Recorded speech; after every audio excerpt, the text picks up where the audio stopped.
درود پاک ویسے ہر دن پڑھیں سبحان اللہ، برکتیں ہی برکتیں ہیں، مگر جمعے کے دن اللہ اکبر۔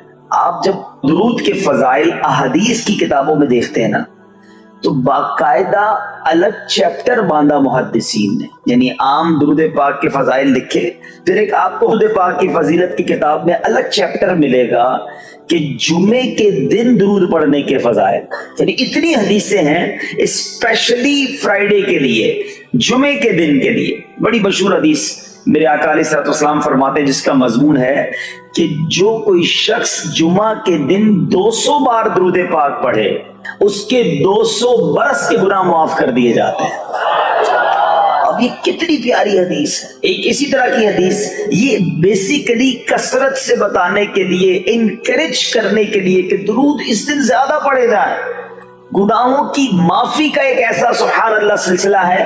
ایک اور حدیث پاک ہے جس کا مضمون ہے جو جمعہ کے دن 80 بار درود پاک پڑھے اس کے 80 برس کے گناہ معاف کر دیے جائیں گے۔ تو یہ دن تو سبحان اللہ گناہ گاروں کی بن آتی ہے، گناہ گاروں کو موقع دیا جاتا ہے کہ پورے ہفتے میں اگر کوئی کمزوری رہ بھی گئی ہے تو اب جمعہ آ گیا ہے، اب درود پڑھ لو، اب تلاوت کر لو، اب دعائیں کر لو، اب اللہ سے رجوع لے آؤ۔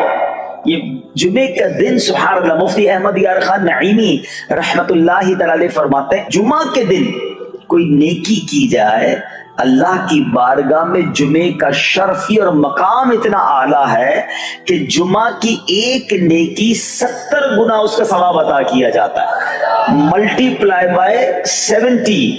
سوچئے، سمجھدار لوگ بیٹھے ہیں، کاروباری لوگ بھی بیٹھے ہوں گے۔ ہمارے یہاں نارملی سپر اسٹور پہ یا کسی جگہ پر مارکیٹس وغیرہ میں اسکیم لگتی ہیں، 25% discount, 50% discount, by 1 get 1 free, ایک خریدو دوسرا فری۔ لوگ گرمیوں کی چیزیں سردیوں میں خرید لیتے ہیں، ارے بھائی ابھی تو گرمیاں، ابھی سے جیکٹ خرید دی ہے یار، سستا مل رہا تھا، ایک میں ایک فری مل رہا تھا، سردیوں میں کام تو آئے گا نا، چلو لے لو بھائی۔ سردیوں میں گرمیوں کی چیزیں خرید رہے ہوتے ہیں، کیوں؟ سستا۔ ہم دنیا کے نفع کے لیے، دنیا کے بینیفٹ کے لیے ٹریول بھی کرتے ہیں، جا کر خرچ بھی کرتے ہیں۔ مجھے اچھی طرح یاد ہے افریقہ کے غالباً ایک ملک میں تھا، تو بارڈرز ملے ہوئے ہوتے ہیں، ہم بارڈر ہم نے کراس کیا، ایک ملک کا جیسی بارڈر کراس کیا، بارڈر کراس کرتے ہی ایک بہت بڑا ویرانہ تھا لیکن بہت بڑا شاپنگ مال بنا ہوا اور گاڑیوں کی قطاریں۔ میں نے اسلامی بھائی سے پوچھا یار اس ویرانے میں اتنا بڑا شاپنگ مال اور اتنی گاڑیاں؟ تو انہوں نے وجہ بتائی، کیا بتائی؟ کہتے جس ملک کے بارڈر کے ساتھ یہ سٹور ہے نا اس ملک میں ٹیکس ہے، یہ ملک ٹیکس فری ہے۔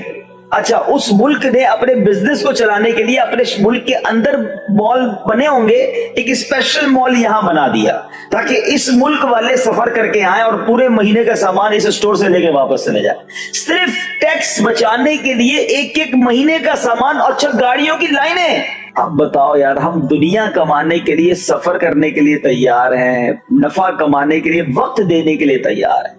ہر جمعے اسکیم اناؤنس ہے، ایک نیکی کرو 70 گنا ثواب کماؤ گے۔ بتاؤ کیا ذہن ہونا چاہیے کہ یار بس جمعے کا دن تو قرآن پڑھوں گا، درود پڑھوں گا، صدقہ کروں گا۔ سبحان اللہ، ڈھونڈ ڈھونڈ کے ہمارے صحابہ علیہ رضوان ڈھونڈ ڈھونڈ کے نیک اعمال کرتے تھے کہ یہ بھی عمل کر لوں، یہ بھی کر لوں، اور جمعے کے دن اسپیشلی۔ تو اللہ کرے ذہن میں یہ بات بیٹھ جائے کہ میں نے جمعے کو زیادہ نیکیاں کرنی ہیں۔ اچھا، اب اس پہ میں ایک اور مشورہ دیتا ہوں۔ مثال کے طور پہ آپ نے ذہن بنایا ہے کہ یار پیر والے دن جو ہے نا میں نے کسی مریض کی عیادت، رشتہ دار ہے وہاں جانا ہے، یا میں نے جناب سیٹرڈے یا سنڈے کوئی صدقہ خیرات کرنا ہے، کسی کی ہیلپ کرنی ہے۔ آپ نے کوئی نیکی پلان کی ہوئی ہے ہفتہ اتوار پیر منگل میں، تو کوشش کر کے اس کو جلدی کریں اور فرائیڈے میں کر لیں۔ ایک پوائنٹ آپ نے دیکھا، میں نے یہ نہیں کہا کہ اس کو اگلے جمعے کریں، ہاں ڈیلے نہ کریں، تھوڑا جلدی کر کے اس جمعے کو کریں تاکہ 70 گنا جو ہے اس میں ثواب کما لوں، برکتیں حاصل کر لوں۔ تو اللہ کرے کہ میں اور آپ نیکیوں کے حریص بن جائیں۔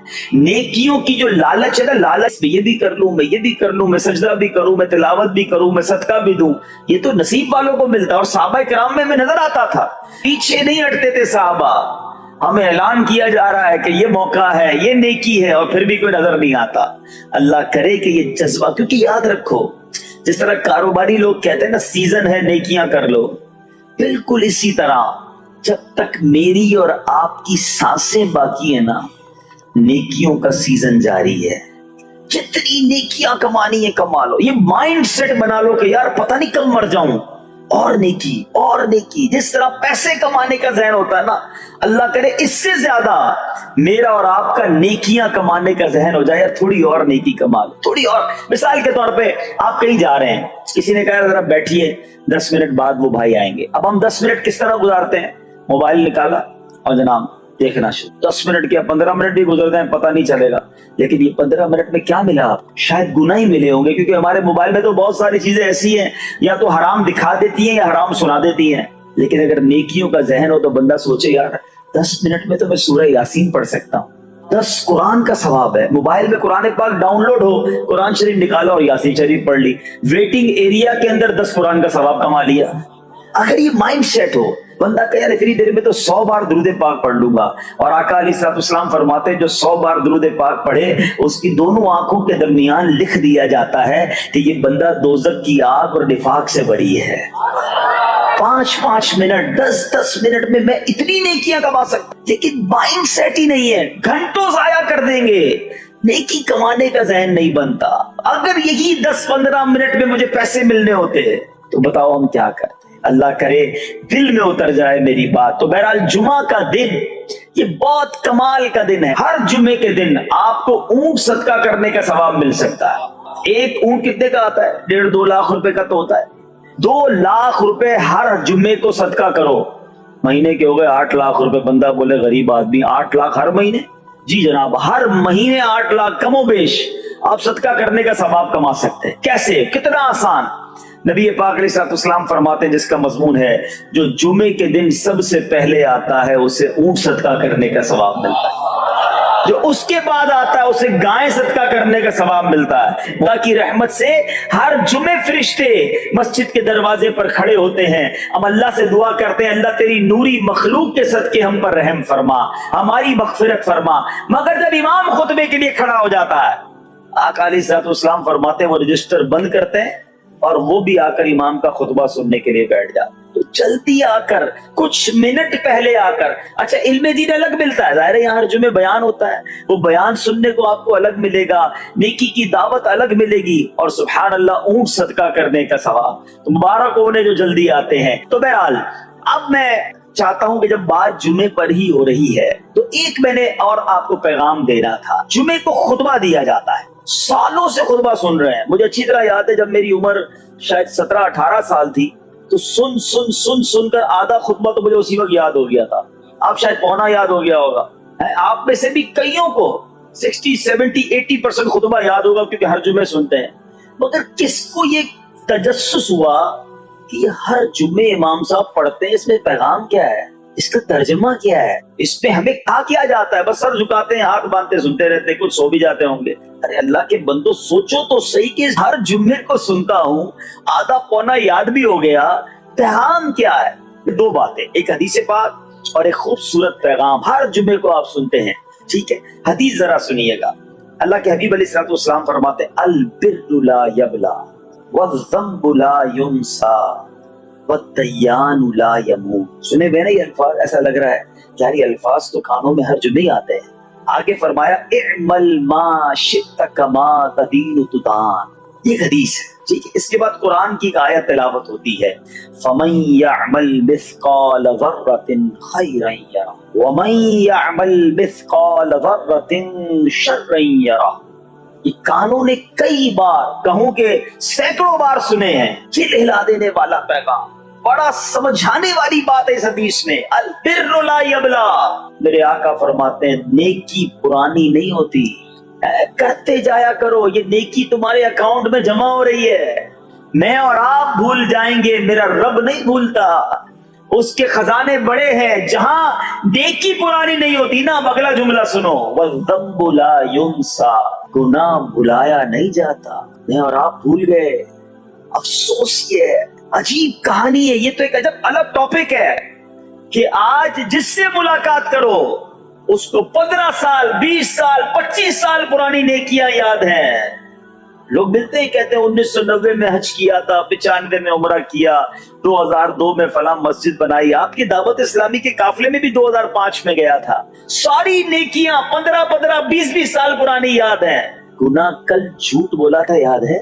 کل رات کو بد نگاہی ہو گئی تھی وہ یاد ہے؟ پرسوں غیبت کی تھی وہ یاد ہے؟ سالوں تو چھوڑو، ہم گھنٹے پہلے کا گناہ بھول جاتے ہیں. مگر حدیث ڈرا رہی ہے، سمجھا رہی ہے کہ دیکھو وَالذَّنبُ لَا يُنسَى، گناہ بھلایا نہیں جاتا. تم بھول گئے ہو مگر کہیں لکھا ہوا ہے، جواب دینا ہے. اور آگے فرمایا وَالدَّيَّانُ لَا يَمُوتُ، فرمایا کہ جو فیصلہ کرنے والا ہے اس سے موت نہیں آتی. اللہ کو موت نہیں آنی، میں اور آپ مر جائیں گے. جس نے ڈیسیشن لینا ہے، جس نے فیصلہ کرنا ہے، اس سے موت نہیں آنی. پھر آگے فرمایا اعمل ما شئت کما تدین تدان، کر لے جو کرنا ہے جیسی کرے گا. پھر قرآن کی یہ آیتیں سمجھا رہی ہے من یعمل مثقال ذرۃ خیرا یرہ، جو ذرہ بھر نیکی کرے گا، بھلائی کرے گا، وہ دیکھے گا. وَمَن يَعْمَلْ مِثْقَالَ ذَرَّةٍ شَرًّا يَرَهُ، کہ جو ذرہ بھر برائی کرے گا.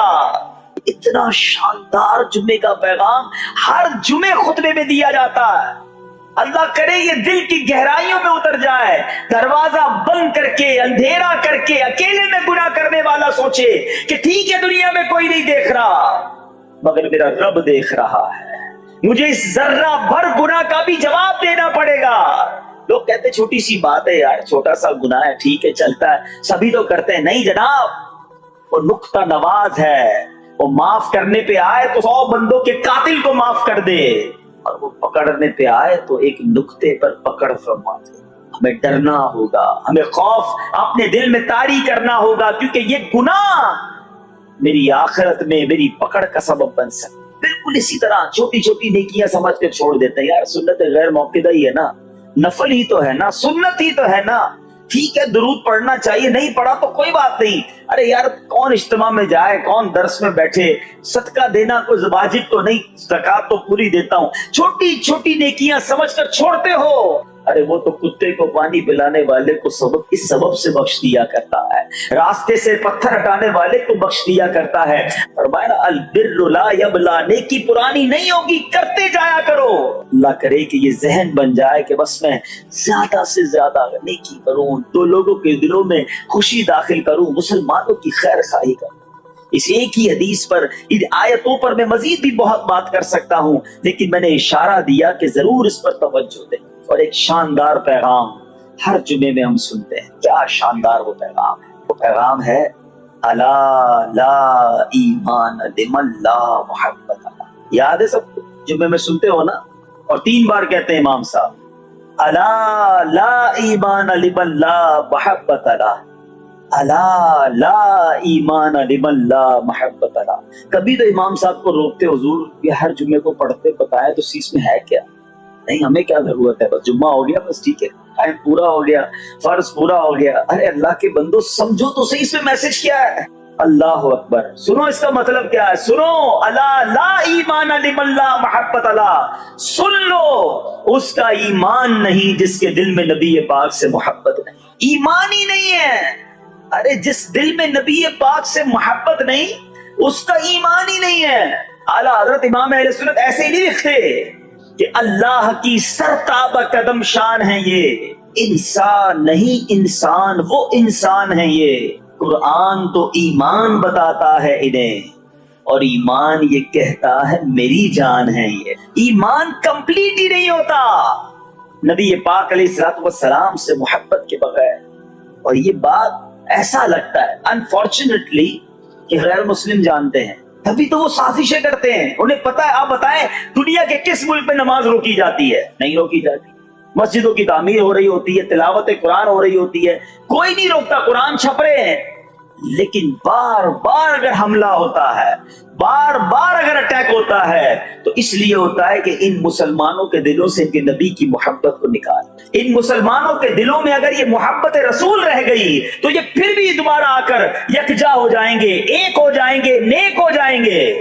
کسی طرح دل سے محبت رسول صلی اللہ علیہ وسلم نکالی جائے، اور اسی وجہ سے یہ ساری سازشیں کی جاتی ہیں، معاذ اللہ نبی پاک علیہ الصلوۃ والسلام کی گستاخیاں کی جاتی ہیں تاکہ چیک کیا جائے ان پر اثر بھی پڑتا ہے کہ نہیں، کوئی اوپر نیچے ہوتا بھی ہے کہ نہیں، کہ اپنی دنیا میں مگن ہے، اس کو احساس ہی نہیں ہے۔ نیچے اسلامی بھائیوں، دنیا کا دستور ہے جب کسی چیز کی ڈیفیشینسی ہو جائے نا تو اس کی ایفیشینسی بڑھائی جاتی ہے۔ مثال کے طور پہ کسی کے جناب جسم میں وٹامن ڈی کم ہو، ہم کیا کرتے ہیں، وٹامن ڈی کی ٹیبلٹس لے کر اس کو پھر بڑھاتے ہیں۔ کیلشیم کی کمی ہو، ڈاکٹر کہتا ہے بھائی تھوڑی کیلشیم کی دوائی پیو، تمہارے اندر کیلشیم کی کمی ہو رہی ہے۔ جب کسی چیز کی کمی کی جائے اس کو بڑھانے کی کوشش کی جاتی ہے۔ اگر یہ دنیا کے چند لوگوں کا یہ پلان ہے کہ مسلمانوں کے دلوں سے عشق رسول نکالو، تو اب میرا اور آپ کا کام یہ ہے کہ انشاءاللہ عشق رسول کو اب اضافہ کریں گے، اب نبی پاک کی محبت میں اور اضافہ کریں گے،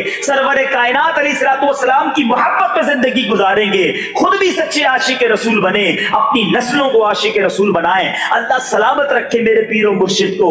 30 سال پہلے، یہ آج کل کا شعر نہیں ہے، اب بچپن سے یہ نعت سن رہے ہیں، کم و بیش 25-30 سال پہلے میرے مرشد نے کیا پیاری التجا پیش کی، اپنی نسلوں کے لیے کیا ہمیں پیغام دیا۔ کہتے میری آنے والی نسلیں تیرے عشق ہی میں مچلیں، میری آنے والی نسلیں تیرے عشق ہی میں مچلیں، انہیں نیک تم بنانا مدنی مدینے والے۔ یہ ہے پیغام دعوت اسلامی کا کہ ہم بھی عاشق رسول بنے، کسی صورت ہمارے دل سے عشق رسول کم نہ ہو، اور جناب ہماری نسلوں میں ہم عشق رسول اتاریں۔ تو مجھے اور آپ کو اس ڈیفیشینسی کو ایفیشینسی میں، اس پہ اضافے کا اہتمام کرنا ہوگا۔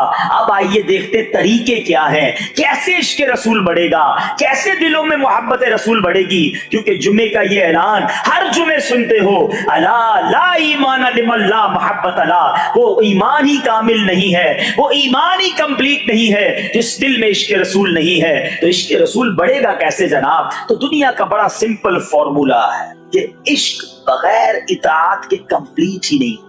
دنیا میں بھی آپ جس سے محبت کریں، ہو ہی نہیں سکتا کہ آپ جس سے محبت کریں اس کی بات نہ مانیں، کہ میں آپ سے محبت بڑی کرتا ہوں مانوں گا ایک بھی نہیں آپ کی، نہیں جناب۔ جس سے محبت ہوتی ہے بندہ کہتا ہے آپ کے لیے جان حاضر ہے، آپ حکم تو کریں، آپ کا فرمان سر آنکھوں پر، یہ دنیا کا دستور ہے۔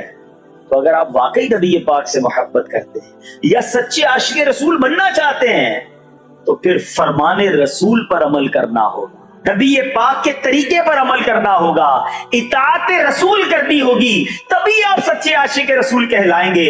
یہ ہو نہیں سکتا کہ ایک طرف تو میں نعرہ لگاؤں کہ غلامی رسول میں موت بھی قبول ہے، دوسری طرف نبی پاک کا طریقہ قبول نہ ہو، نہ سچ قبول ہو، نہ مسلمانوں کی خیر خواہی قبول ہو، معاذ اللہ، نہ سنتیں قبول ہو، نہ نماز قبول ہو۔ جمعے کی نماز میں مسجدیں فل ہیں، کیا عصر کی نماز میں بھی ہوں گی؟ عصر فرض نہیں ہے کیا؟ مغرب فرض نہیں ہے کیا؟ عشاء فرض نہیں ہے؟ میرے آقا فرماتے جعلت قرۃ عینی فی الصلاۃ، کہ نماز میں میری آنکھوں کی ٹھنڈک ہے۔ ایک دوست نے اپنے دوسرے دوست سے قرض لیا، اور قرض لینے کے بعد جو ٹائم تھا وہ پورا ہو گیا، اب پیسے اس نے نہیں لوٹائے، بڑی کوشش کی اس نے کہ بھائی میری رقم واپس دے دیں، اس نے نہیں دیا۔ اب وہ یہ کیس لے کر عدالت میں چلا گیا اور جج صاحب سے جا کر اس نے کہا کہ اس نے میرے پیسے دینے اور یہ میری رقم نہیں لوٹا رہا۔ جج صاحب نے کہا کہ تمہارے پاس 30 دن ہیں، within 30 days تم نے اس کے پیسے واپس لوٹانے ہیں، ورنہ پھر تمہارے خلاف فیصلہ ہو جائے گا۔ تو وہ شخص گھر گیا، اب اس نے کیا کیا، اس نے صبح سے لے کر شام تک درود پاک پڑھنا شروع کر دیے۔ 1 دن 2 دن 3 دن 27 دن ہو گئے، وہ درود پڑھتا رہا اور انتظار کرتا رہا، پیسے تو تھے نہیں، 30ویں دن عدالت میں پیش ہونا تھا۔ 27 دن گزر گئے، 28ویں رات آ گئی، خواب میں اس کو کسی نے آواز دی کہ گھبراؤ نہیں، تمہارا قرض ادا ہو جائے گا۔ اگلے دن پھر درود پاک پڑھتا رہا، اب نبی پاک کی خواب میں زیارت ہوئی، آقا علیہ الصلوۃ والسلام تشریف لائے، فرمائے گھبراؤ نہیں، تمہارا قرض ادا ہو جائے گا، تم علی بن عیسیٰ وزیر کے پاس جاؤ اور اس سے کہو وہ تمہارا قرض ادا کر دے گا۔ اب جب صبح اٹھا تو بہت خوش کہ نبی پاک کی زیارت مجھے ہو گئی، لیکن پھر خیال آیا کہ میں اگر وزیر صاحب کے پاس گیا اور انہوں نے مجھ سے کوئی ایویڈنس مانگ لیا، کوئی پروف مانگا، کہ میں کیسے مان لوں تمہیں نبی پاک نے بھیجا ہے؟ اس بات پر تو میرے پاس کوئی دلیل نہیں ہے۔ اب تیسری رات آ گئی، آخری رات ہے، صبح عدالت میں جانا ہے۔ درود پاک پڑھتے پڑھتے سو گیا۔ سرور کائنات علیہ الصلوۃ والسلام نے خواب میں پھر کرم فرمایا، فرمایا علی بن عیسیٰ وزیر کے پاس جاؤ، وہ تمہارا قرض ادا کر دے گا۔ کہ حضور میں چلا تو جاتا، مگر اگر وہ مجھ سے کوئی پروف مانگتا، کوئی ایویڈنس مانگتا تو میں کیا جواب دیتا؟ پیارے آقا علیہ الصلوۃ والسلام نے فرمایا کہ ایسا کرو، اسے یہ کہنا کہ آپ کا ایک راز ہے جو آپ جانتے ہیں اور رب جانتا ہے، اور وہ راز یہ ہے کہ آپ روزانہ فجر کے بعد 5000 بار درود پاک پڑھتے ہیں، اور جب تک درود پاک مکمل نہیں ہوتے آپ کسی سے بات نہیں کرتے۔ اب جب صبح اٹھا تو بہت مطمئن کہ اب تو دلیل بھی آ گئی ہے، پہنچ گیا صبح صبح علی بن عیسیٰ وزیر کے پاس، اس کا دربار لگا ہوا ہے۔ اس نے پیغام بھجوایا کہ میں علی بن عیسیٰ وزیر صاحب سے اکیلے میں ملنا چاہتا ہوں، پیغام لایا ہوں۔ درباری نے آ کر پوچھا، وزیر صاحب پوچھ رہے ہیں کس کا پیغام لایا ہو؟ کہا میں نبی پاک علیہ الصلوۃ والسلام کا پیغام لایا۔ فوراً وزیر صاحب نے بلا لیا، کہا فرمائیے۔ کہ مجھے میرے آقا علیہ الصلوۃ والسلام نے کہا ہے کہ آپ میرا قرض ادا کر دیں، میں 3000 دینار کا مقروض ہوں۔ Today is the last day in the court, آج مجھے کورٹ میں پیش ہونا ہے، اگر آج میں نے اپنا قرض ادا نہ کیا تو مجھے جو ہے وہ سزا ہو سکتی ہے۔ علی بن عیسیٰ کہتا ہے میں بالکل آپ کا قرض تو ادا کر سکتا ہوں، مگر مجھے کیسے پتا چلے، کوئی دلیل ہے، کوئی پروف ہے کہ آپ کو نبی پاک علیہ الصلوۃ والسلام نے بھیجا ہے؟ کہتا ہے ہاں خالی ہاتھ نہیں آیا، آقا نے دلیل بھی عطا فرمائی ہے۔ اچھا بتائیے کیا دلیل ہے؟ کہ دلیل یہ ہے کہ آپ کا ایک راز ہے جو صرف آپ جانتے اور آپ کا رب جانتا ہے۔ 5000 ٹائمز ڈیلی آپ درود پاک پڑھتے ہیں فجر کے بعد، اور جب تک یہ درود پورے نہیں ہوتے آپ کسی سے بات نہیں کرتے۔ آپ ذرا پہلے تھوڑی دیر کے لیے امیجن کریں کہ جو وزیر 5000 بار روز درود پڑھتا ہوگا وہ عاشق رسول کیسا ہوگا؟ اس کی تو لاٹری نکل آئی نا، وہ تو خوشی سے جھوم اٹھا، کہتا مرحبا یا رسول اللہ، میرے درود پاک قبول ہو گئے، بہت خوش۔ اب ابھی بیٹھے آپ کمرے میں گیا، واپس آیا اور 3000 نہیں 9000 دینار لے کر آیا۔ کہتے 3000 تو نبی پاک کا حکم، مرحبا یا رسول اللہ، 3000 اور لیجئے، آپ نے اتنی اچھی خبر مجھے سنائی، اتنا پیارا خواب سنایا، آپ کے قدم میرے گھر تک آئے، اور 3000 مزید لے جائیے، اس سے اپنے بچوں کے لیے کوئی کاروبار شروع کیجئے، اور ایک وعدہ بھی کیجئے زندگی میں آئندہ جب بھی آپ کو کوئی ضرورت پڑے گی نا آپ میرے پاس آئیں گے، میں آپ کا بھائی ہوں۔ اب یہ دیوانہ بڑا خوش ہو کر عدالت پہنچا۔ اچھا everybody expecting over there, سب یہ سوچ رہے تھے کہ یہ اس نے آج گرفتار ہی ہونا ہے، کیونکہ تھا ہی کچھ نہیں اس کے پاس، پہلے ہی کہہ دیا تھا کہ میں کولیپس ہو گیا ہوں۔ اب عدالت میں جاتے ہی اس نے 3000 دینار جج صاحب کو دے دی کہ صاحب اس میرا قرضہ ادا کر دیں، میں جو ہے وہ اپنے قرضے سے بری ہونا چاہتا ہوں۔ جج صاحب ہوتے ہیں، انہوں نے کہا قرضہ تو ادا کر دیں گے، پہلے بتاؤ پیسے لائے کدھر سے ہو؟ تم تو کہتے تھے پیسے نہیں تھے تمہارے پاس، اتنی بڑی رقم کیسے انتظام کی؟ اب بھری عدالت میں گویا اس نے زبان حال سے یہ کہا کہ اتنا دیا سرکار نے مجھ کو، اتنی میری اوقات نہیں، یہ تو کرم ہے ان کا، ورنہ مجھ میں تو ایسی بات نہیں۔ اب اس نے بھری عدالت میں پورا واقعہ سنایا کہ میں نے تو کچھ نہیں کیا، آقا خواب میں تشریف لائے، میں وزیر صاحب کے پاس گیا، انہوں نے یہ پیسے دیے۔ سنو اس زمانے کے جج بھی کیسے ہوتے تھے، وہ جج دوران عدالت اپنے کرسی سے اٹھ کر کمرے میں چلا گیا، تھوڑی دیر بعد جج صاحب واپس آئے اور 3000 دینار اس کے ہاتھ میں دیتے ہیں۔ کیا سارا ثواب علی بن عیسیٰ لے جائے گا؟ میں بھی تو آقا کا امتی ہوں، تمہارا قرضہ میں ادا کرتا ہوں۔ اچھا اب جس نے کیس کیا تھا، سبحان اللہ کیا ماحول تھا، کیا انداز تھا، کیا دل تھے، وہ بھی تو دیکھ رہا ہے، کہتا ہے میں بھی تو آقا کا امتی ہوں، رکے ذرا، کاغذ قلم دیجئے، بندے کو میں قرضہ ہی معاف کر دیتا ہوں۔ اچھا قرضہ ہو گیا معاف۔ اب جو 3000 جج صاحب نے دیے تھے وہ بندہ کہتا ہے جج صاحب ہوں واپس لے لو، میرا تو قرضہ ہی ادا ہو گیا۔ تو جج صاحب کہتے ہیں جو پیسے آقا کے نام پر نکال دیے میں نے واپس نہیں لینے، یہ سارے تم ہی لے جاؤ۔ اب یہ 12000 دینار لے کر یہ عاشق رسول جھومتا ہوا اپنے گھر پر جا رہا ہے۔ اے میرے پیارے اسلامی بھائیوں، ایک رات پہلے ایک سنگل پینی اس کے پاس نہیں ہے، اور اگلے دن 12,000 دینار ہے۔ درود پاک وہ وظیفہ ہے جو دل سے پڑھا جائے تو سبحان اللہ یہ مصیبتوں کو ٹالنے والا وظیفہ ہے، یہ پریشانیوں کو دور کرنے والا وظیفہ ہے۔ اور یہ میں نہیں کہہ رہا، خود سرور کائنات علیہ الصلوۃ والسلام کی حدیث ہے جس کا مضمون ہے کہ جو پریشانیوں میں ہو، جو مصیبتوں میں ہو، اس کو چاہیے کہ مجھ پر درود پڑھے، کہ درود پریشانیوں کو لے جاتا ہے، مصیبتوں کو لے جاتا ہے۔ ایک شاعر نے کیا خوب لکھا ہے، اور واقعی حق لکھا ہے، ہر درد کی دوا ہے صلی علی محمد، ہر درد کی دوا ہے صلی علی محمد، تعویذ ہر بلا ہے صلی علی محمد۔ تو ہمیں چاہیے، خاص طور پہ ربیع الاول کا مہینہ ہے، کثرت سے درود پاک پڑھیں۔